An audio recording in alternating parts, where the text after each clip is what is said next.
Hi everyone and welcome to Hidden Roles. I'm Rochelle and today's game is That's a Question, where we take on the role of a squirrel trying to climb a mountain. What's unusual is that to climb a mountain, the squirrel has to ask other players questions and guess their answers. If this sounds kind of unique, it's not too surprising since the game is designed by Vlaada Chvatil, who's known for uniquely themed games such as Galaxy Trucker, Mage Knight, Through the Ages, and Codenames, and a lot of other games as well. The game can be played with 3 to 6 players, with each player taking components of a specified color, including a squirrel, an A and B token, a ×3 kicker token, and then a tough question token. You'll use the board side, which correlates with the number of players playing. For this game, we have it set up for 4 players. And then each player will receive a deck of 5 answer cards. And then another deck will be set up with the remaining answer cards here as a draw pile. The amount varies depending on the number of players as well. Other components include acorns or hazelnuts, and this will also depend on how many people you'll be playing as well. For a 5 to 6 player game, every player will have an acorn except for the starting player. In a 4-player game, everyone will receive an acorn, and then in a 3-player game, a player will have an extra acorn instead. You'll then pick a starting player who will select another player who has an acorn to ask a question to. Then from the question board, you'll select one of the 3 question options to choose from.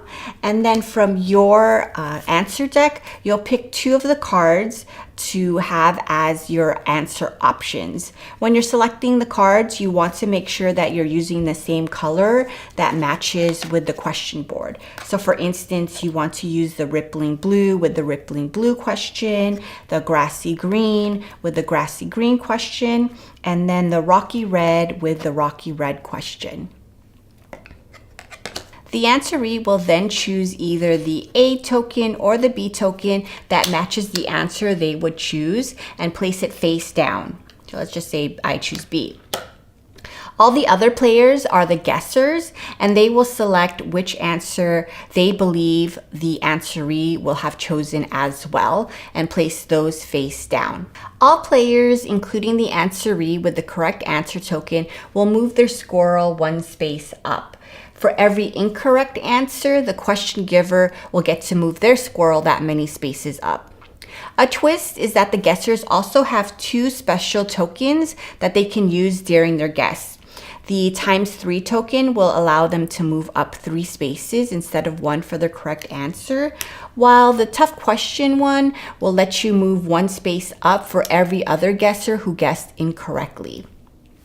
The question asker will then refill their deck so that they have a hand of 5 cards, and then game continues clockwise until the answer deck is empty, which initiates the very last round, and everyone will have 1 more turn to ask questions. The player who ascends the furthest wins the game.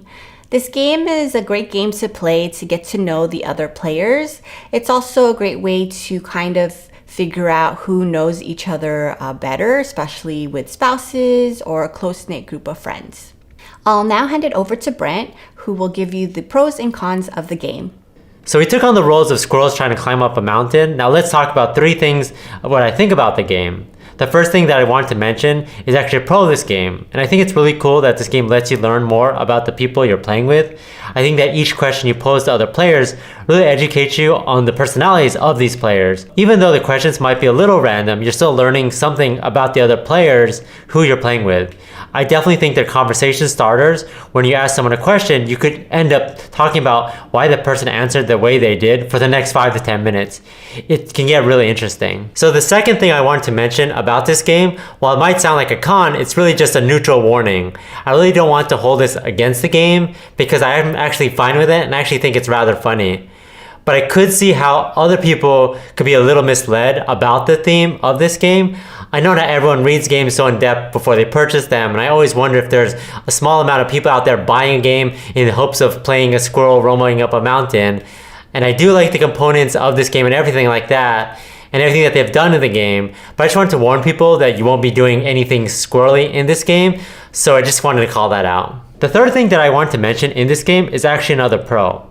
Actually, I do like the fact that this game is rather safe, but what I mean by that is there are a lot of party games out there where you're playing, and as the game keeps going, the answers become more and more inappropriate. Now, I do like to be ridiculous sometimes, but there are often times, especially in a party setting, where you're not sure if people are going to be sensitive, and so you want to pretty much make things as PG as possible.